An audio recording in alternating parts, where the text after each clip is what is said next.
બિલકુલ ચિંતા વગર પોતાની આખી જિંદગી પસાર કરનારા એવા મસ્ત ફકીરને કહેવાય છે આ તો મસ્ત રામ છે.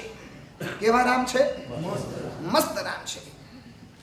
અને પોતાનો આખો ભરોસો જ્યારે પ્રભુ ઉપર રહેલો હોય ને ત્યારે એના માટે સરસ મજાનો શબ્દ આપણે ત્યાં વપરાય છે કે આની જિંદગી ચાલે છે કોના ભરોસે? રામ ભરોસે. રામ ભરોસે. સુવ્યવસ્થિત રાજ્ય નીતિનો એક આપણે ત્યાં પર્યાય શબ્દ બની ગયો છે કે આ રાજ્ય કોનું રાજ્ય છે? રામ રાજ્ય. આપણે ત્યાં કહેવતમાં કહેવાય છે રામ રાખે તેણે કોણ ચાખે. રામ રાખે તેણે કોણ ચાખે. આ ભક્તની સમર્પણ શક્તિની આની અંદર એક ઝલક છે. આપણે ત્યાં બીજી પણ કહેવત છે રામ રાખે તેમ રહીએ. આની અંદર ભક્તની છે ને